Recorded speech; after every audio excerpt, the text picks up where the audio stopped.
Certamente que já ouviu e até já usou a expressão obras de Santa Engrácia para se referir às obras que nunca mais têm fim. Mas sabia que essa expressão nasceu aqui, no local onde nos encontramos hoje, a antiga Igreja de Santa Engrácia, mais conhecida por Panteão Nacional, demorou quase 400 anos a ficar concluído.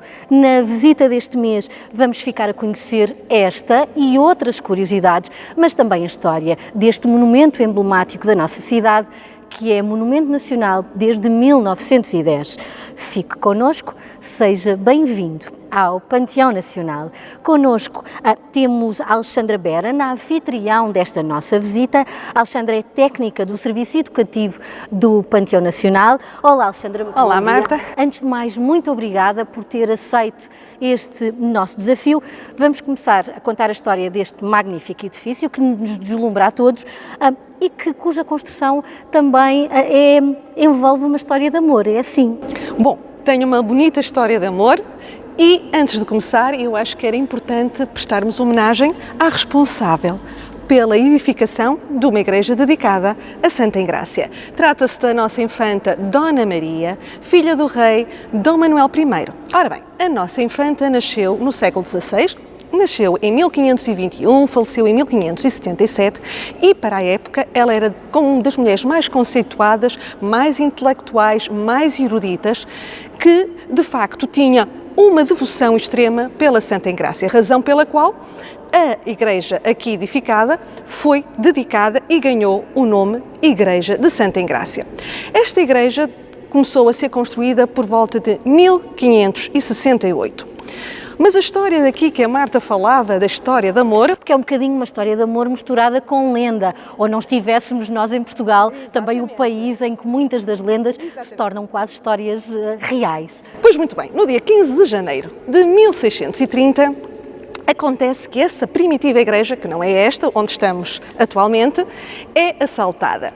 E um homem de nome Simão Pires Solis acaba por ser acusado de ser o autor desse desacato. Ora, o Simão Solis disse que era inocente e pautou-se sempre pela sua inocência, mas foi preso, foi julgado e foi condenado à morte. Aliás, naquela altura, torturas, mortes, decapitações era o vulgar. No dia em que o Simão ia para a morte, aqui na zona envolvente do campo de Santa Clara, onde hoje atualmente é a Feira da Ladra. Exatamente, onde o Simão ia para a morte, acaba por lançar aquela maldição que dá origem ao ditado que chega até hoje, obras de Santa Engrácia, dizendo: tão certo eu ser inocente, quanto as obras de Santa Engrácia alguma vez terminarão. Porque naquela altura também, este desacato que ocorreu foi a nível da cidade um momento de grande tristeza, a nível dos nobres, procissões, porque haver um roubo ou uma profanação era sinónimo de que as forças maléficas do diabo tivessem entrado no espaço santo.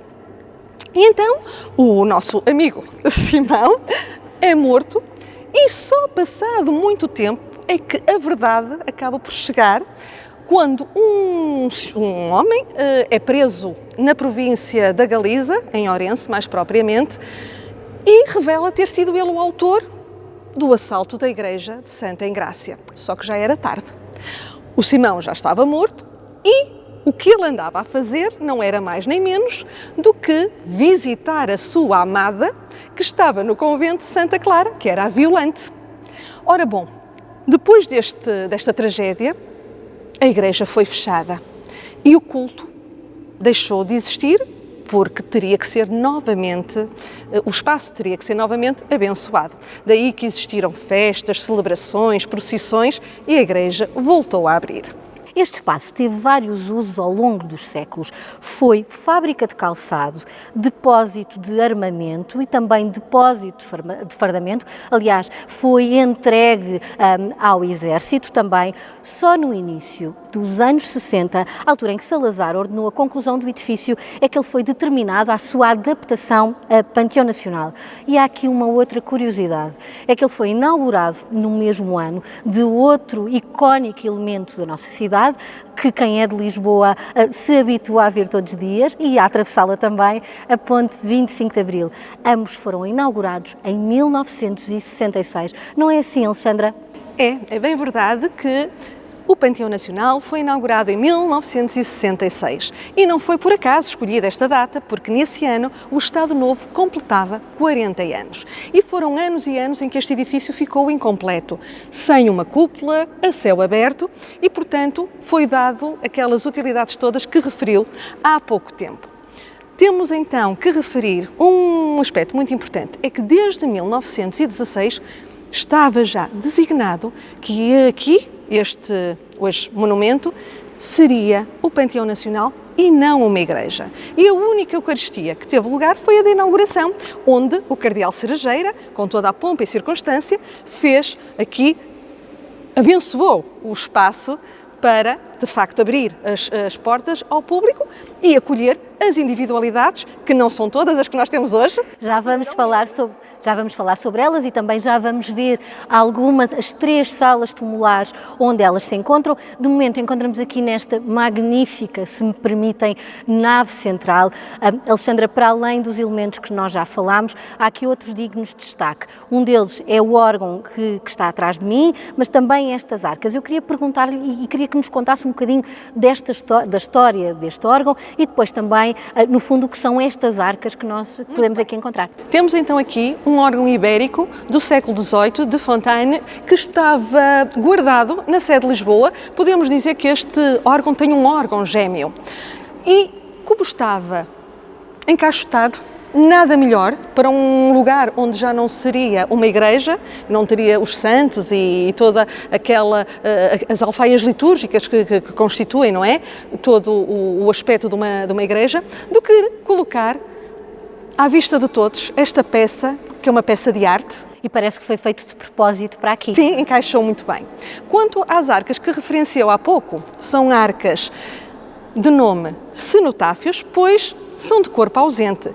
Têm apenas o nome de personalidades históricas que fizeram parte e fazem parte de todo o nosso tempo de glória. No fundo, os restos mortais não estão aqui, estão em outros locais. Por exemplo, temos ali o Vasco da Gama, que está no Mosteiro dos Jerónimos, e outras personalidades.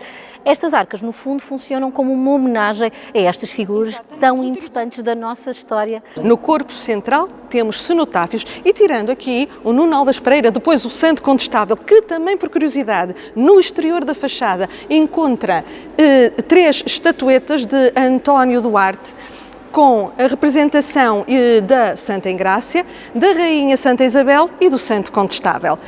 E deixe-me só terminar para dizer o seguinte: 5 dos cenotáfios que aqui temos são ligados à nossa época dos descobrimentos. Apenas o Nuno Alves Pereira aqui está com o guerreiro da Batalha de Aljubarrota, também fruto, que também merece, também fruto da nossa história. Daquele lado encontramos outras personalidades que são... Quem é que está ali? Infante Dom Henrique, o Pedro Álvares Cabral e o Luís de Camões, que é parceiro do Vasco da Gama nos Jerónimos. Exatamente. O infante Dom Henrique está no Mosteiro da Batalha, o Pedro Álvares Cabral está em Santarém, o Afonso de Albuquerque foi sepultado, os restos mortais vieram para a Igreja da Graça, que com o terremoto ficou destruído. O Panteão Nacional acolhe e homenageia, como já falámos há pouco, algumas das mais importantes personalidades da história e cultura portuguesa de todos os tempos. Os presidentes da República, Manuel da Riaga, Teófilo Braga, Sidónio Pais e Oscar Carmona, os escritores Almeida Garrett, Aquilino Ribeiro, Guerra Junqueiro, João de Deus e Sofia de Melo Breiner Anderson, a fadista Amália Rodrigues e o marechal Humberto Delgado, mas também aquele que é considerado o maior futebolista português de todos os tempos, Eusébio da Silva Ferreira. E é precisamente pela sala tumular, onde estão os restos mortais de Eusébio, que vamos começar. Nós estamos a encaminhar agora para esta primeira sala tumular, a primeira sala da nossa visita. Alexandra, quer-nos falar um pouco das personalidades homenageadas nesta primeira sala tumular da nossa visita? Sim, senhora. Eu vou começar pela Sofia, para dar lugar primeiro às senhoras. A Sofia, que nasceu no Porto, é uma mulher que teve o seu lugar e a sua intervenção política, uma mulher que lutou contra a ditadura, mas também uma mulher que se dedicou à literatura. Ganhou vários prémios, nomeadamente em 1999 o Prémio Camões, que é dos prémios com mais prestígio aqui em Portugal, e também escreveu contos infantis que ainda hoje fazem parte do universo de fantasia das crianças. Todos nós já lemos Sofia, certamente. Continuando, temos mais quem? Temos mais um escritor? Temos, sim senhora, aqui o Aquilino Ribeiro, um homem que também lutou contra a ditadura e que, de facto, deixou uma marca para o futuro, que foi a introdução dos regionalismos na literatura, nas suas obras. O que lhe valeu também, em 1960, 3 anos antes da sua morte, a proposta para o Prémio Nobel da Literatura. Falta-nos falar de mais 2 vizinhos da Sofia e do Aquilino, que são o Humberto Delgado, o general sem medo, contestatário também do regime e que teve a coragem de se candidatar às eleições presidenciais de 1968, que não ganhou, e que o levou para o exílio, não obstante, continuou a sua luta até que foi assassinado pela polícia política da época, a PIDE. E terminamos desta Não, falta-me só dizer algo que eu acho que é muito importante, é uma curiosidade que deve ser dita, que é o fundador da TAP, e não é por acaso que hoje o aeroporto de Lisboa se chama Aeroporto Humberto Delgado. Exatamente. Temos nesta sala o Eusébio, uma das últimas figuras a chegar aqui ao Panteão. Sim, o Eusébio Ferreira veio para o Panteão em 2015 e tem aqui a sua imagem, um homem que é considerado ainda hoje pela FIFA como o 3º melhor jogador de todos os tempos, que ganhou a Bota de Ouro e que representa no coração de quem ama o futebol um dos ícones principais. Nós vamos dirigir-nos agora à segunda sala tumular deste Panteão Nacional, desta visita que espero que continue desse lado a acompanhar-nos. Há muito mais para ver, vai ver que vai valer a pena. Nós vamos então à segunda sala do Panteão Nacional, vamos perceber quem são as figuras que lá estão sepultadas. Nós vamos, para isso, vamos fazer exatamente o percurso inverso ao que fizemos agora, vamos atravessar novamente esta magnífica nave central. Eu deixo-lhe já o convite, tem mesmo que vir aqui visitar o Panteão Nacional, vai ver que vai valer a pena. Aproveite agora que o tempo vai começar a ficar cinzento para vir um sábado, um dia durante a semana, até mesmo ao fim de semana, venha visitar o Panteão Nacional. Vamos então agora dar-lhe a conhecer as figuras que vão estar nesta segunda sala e há uma delas que conhece bem. Estamos a atravessar então o Panteão, estamos a entrar na segunda sala tumular. Alexandra, eu venho aqui até com a Alexandra, aqui depois deste pequeno circuito aqui pelo Panteão. Agora sim, tem cá a Alexandra. Alexandra, quem é que são os ocupantes desta segunda sala? Ora bem, nesta sala temos o Almeida Garrett, o Guerra Junqueiro, o João de Deus e a Amália Rodrigues. E tal como fiz na sala anterior, vou começar pela Amália, pela senhora, a diva do fado, uma grande reveladora da cultura portuguesa a nível mundial, e apenas vou referir isto. Uma senhora que levou a música tradicional portuguesa com poemas de autores portugueses e, claro, a nossa língua a todo o mundo. E que está este e o próximo ano a comemorar o centenário com um programa de comemorações muito vasto que não vai querer perder também. Temos o Almeida Garrett, um portuense, um homem que teve vários ofícios. Ele foi dramaturgo, ele foi romancista, ele foi deputado, ele foi jornalista, ele foi diplomata e até ministro dos Negócios Estrangeiros. Fez parte do batalhão académico que acompanhou o Dom Pedro IV nas guerras entre os liberais e os absolutistas que fazem parte da nossa história. Temos o Guerra Junqueiro, também um grande escritor, um grande colecionador e um grande republicano. E faz parte também da nossa literatura de topo. E o João de Deus, quem é que não se lembra e não sabe o que é a cartilha maternal?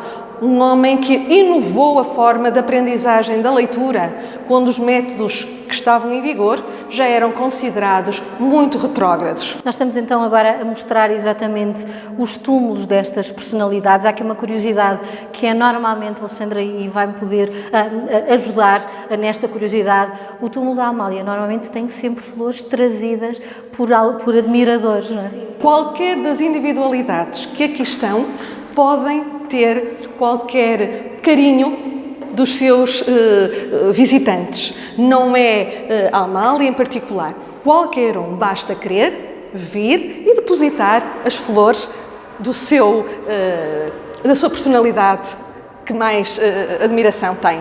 Quanto a esta segunda sala, estamos conversados. Nós estamos agora a dirigir para a terceira sala tumular do Panteão Nacional. É a sala dos Presidentes da República. Nós vamos voltar a atravessar a nave central. É transversal este edifício e é impossível não se deixar encantar por estas esculturas. A Alexandra há pouco ficou por referir que há aqui uma escultura, aqui uma estátua muito interessante, porque é o primeiro santo português, não é? Exatamente, temos ali, aliás, temos 4 referências de santos. Temos o Santo António, não podia deixar de ser, não é? O São João de Brito, o São João de Deus e ali o Santo Eutónio. Este sim é considerado o primeiro santo português porque foi um conselheiro, um companheiro do primeiro rei de Portugal, o Afonso Henriques. Tinha que cá estar, com certeza, não é? Vamos então encaminhar-nos para a terceira sala. É a última sala neste último piso, e a última sala do espaço é a sala dos Presidentes da República. Então, umas breves palavras sobre cada um deles. Tanto o Teófilo Braga como o Manuel da Riaga, ambos açorianos, foram Presidentes da República, só que todos sabemos que antes de República tínhamos monarquia. E é exatamente nesse período provisório entre a passagem, em 5 de outubro de 1910, não é? Da monarquia para a República, que foi necessário termos alguém para assumir o cargo de Presidente da República. E o Teófilo Braga, que era considerado uma pessoa idónea, de muito respeito na altura, foi o escolhido para assumir esse cargo até termos eleições. E nessa primeira eleição, ato eleitoral, foi então o Manuel da Riaga escolhido para Presidente da República. O Sidónio Pais é o nosso 4º Presidente da República, um homem ligado à universidade, porque também foi vice-reitor da Universidade de Coimbra, um matemático, e mais tarde então Presidente da República, um homem que era tão amado como às vezes também odiado. E é aí que eu quero chegar, porque foi assassinado exatamente quando se preparava para fazer uma visita de Estado à cidade do Porto, e no Rossio teve este desfecho trágico. O Óscar Carmona, contemporâneo do Salazar, um homem que no fundo era considerado uma figura decorativa, e conciliadora também, mas porque quem é que tinha o poder? O Salazar. Portanto, nós com esta última curiosidade concluímos a visita aqui em baixo, concluímos a visita a esta sala tumular, dizia... Eu só queria acrescentar que o Óscar Carmona, no regime que nós vivemos, não é? Foi o presidente que mais anos esteve no poder, 1/4 de século, 25 anos. 25 anos no poder... Bem, nós vamos, como dizia há pouco, terminamos então aqui no piso térreo, digamos assim, no piso térreo do Panteão Nacional. Vamos agora preparar-nos para uma longa subida até ao coro alto e vamos perceber, vai ver que a vista é absolutamente deslumbrante lá de cima. Nós vamos fazer o percurso. Quantos degraus são? Quantos graus temos que subir? 181. 181 degraus. Mas temos algo que podemos também referir às pessoas que nos estão a assistir. É que até chegar ao terraço, temos 2 paragens. Uma no coro alto, que vai ser a nossa próxima paragem, e depois no centro interpretativo. Portanto, dá sempre para fazer uma pausa, restabelecer as forças e continuar, então, o passeio até ao terraço. Eu recordo que, devido à pandemia, a visita ao Panteão Nacional, a máscara é obrigatória, portanto não se esqueça da máscara. O fôlego já começa a faltar, mas estamos a chegar então à primeira paragem desta visita. Vamos agora entrar no coro alto e a Alexandra vai-nos explicar para que é que servia, damos a entender, mas de qualquer forma, para que é que servia o coro alto? O coro alto está aqui na construção. Quando eu falei há pouco do Panteão Nacional, eu disse que uma das características do barroco era o jogo da luz e da sombra. E esta varanda que vocês veem aqui, cheia de luz, tem por baixo uma que é completa escuridão. E era esse jogo que o João Antunes, no século XVII, pretendia dar. Neste momento, a utilização que é dada ao coro alto é para exposições. Temos, muitas vezes, exposições temporárias e desta varanda, onde nos encontramos agora, temos uma amplitude de todo o espaço.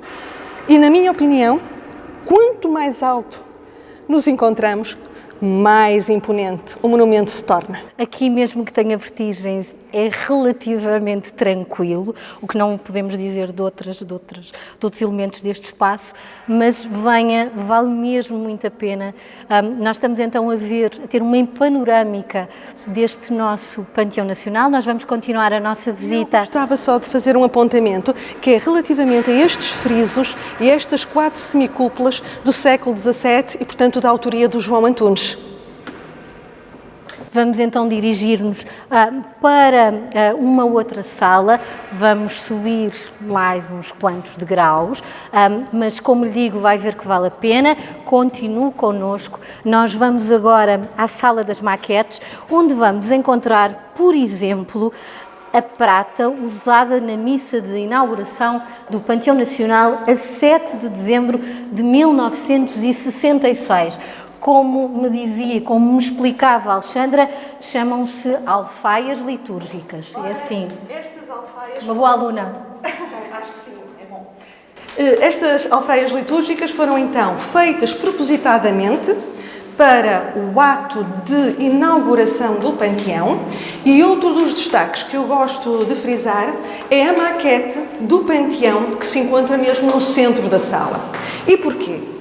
Porque, como nós tivemos a contar no início da nossa visita, o Panteão tem 2 fases, ou este edifício tem 2 fases. Uma que teve construção iniciada no século XVII e depois a conclusão do século XX. Aliás, há uma fotografia icónica até do Arquivo Municipal de Lisboa, que é uma fotografia em que se vê o Panteão sem toda esta parte de cima. Portanto, é uma fotografia icónica da nossa história e da história do Panteão. E é aí que se vê a genialidade de todos os arquitetos que estiveram envolvidos no projeto. Porque quem vê esta imagem e não conhece nada da história, não consegue percepcionar que são 2 épocas totalmente distintas. É um edifício que parece construído desde o seu início até à conclusão, de forma seguida. Até porque uma parte da cúpula é de betão, não é? Sim, betão armado, em que o engenheiro Edgar Cardoso, quem sabe, um engenheiro das estruturas, um engenheiro que também fez pontes e é bastante conhecido, foi um dos responsáveis por essa cúpula e também do zimbório, que é aquele parte que podiam mostrar, eu acho que podíamos mostrar aqui através da maquete, que é o ponto, Jorge agora está a mostrar algumas que é o ponto mais alto e que também, em determinadas situações, é possível de ser visitado. E eu agora gostava de deixar aqui referido o Dia dos Museus, as Jornadas Europeias do Património, que são sempre datas muito divulgadas. Foram no passado mês de setembro, mas vai ter oportunidade para visitar este sítio, sim. Não é aconselhado a quem sofre de vertigens. De facto não é, porque quase 80 metros é muito. 80 metros a nível do chão. Quando chegarmos ao terraço estamos a 40 metros e não parece. Pois não. É exatamente esse percurso que nós vamos fazer agora. Vamos subir mais uns degraus e vamos terminar a visita precisamente no terraço deste Panteão Nacional. Vai ver que vai valer a pena a vista lá de cima. Temos aqui a Igreja de São Vicente de Fora, também, de onde está o Patriarcado. Gostava depois, porque nós temos aqui 360 graus de terraço. Exato. Portanto, dá para ver muitos edifícios e muita coisa aqui da cidade de Lisboa. Aqui conseguimos ver alguns palácios também importantes, Exatamente, conseguimos era inclusive agora ver que eu gostava de mostrar. o Campo de Santa Clara, local conhecido também pela realização da Feira da Ladra. Temos aqui em frente o Palácio Original dos Condes de Barbacena, que hoje é a messe dos oficiais. Temos o Palácio Sinel de Cordes. E nós estamos a mostrar agora então esta vista extraordinária de 360 graus. É o terraço do Panteão Nacional. Daquele lado ficam as freguesias do Beato, também de Marvila, um bocadinho mais à frente do Parque das Nações. Todos estes espaços que nós percorremos são visitáveis, portanto, na sua visita normal ao Panteão Nacional, pode vir precisamente aqui, tudo isto é visitável. Nos tempos que correm, as visitas em segurança, eu recordo mais uma vez que o uso de máscara é obrigatório. Há também uma limitação do número de pessoas devido ao distanciamento social. Nós estamos obviamente a fazer esta visita sem máscara, até para lhe trazer de forma mais clara todas estas curiosidades, mas efetivamente, quando vier visitar ao Panteão, não se esqueça, o uso de máscara é obrigatório. Eu recordo que o Panteão pode ser visitado de terça a domingo, entre as 10 e as 17 horas. Resta-nos mais uma vez agradecer à nossa anfitriã de hoje, a Alexandra Beran. Eu recordo que a Alexandra é técnica do serviço educativo do Panteão Nacional. Resta-nos agradecer também a uma pessoa sem a qual não teria sido possível esta visita. Eu estou a falar da doutora Isabel Melo, a diretora do Panteão Nacional, que desde a primeira hora nos facilitou e nos ajudou a que esta visita fosse possível. Agradecer também à Direção-Geral do Património Cultural pelas facilidades também que nos concedeu. E claro, agradecemos-lhe a si por ter estado sempre connosco e por continuar desse lado. Fique atento às redes sociais da Câmara de Lisboa e também ao site lisboa.pt. Temos muito mais para lhe oferecer. Até breve. Fique bem, fique em segurança.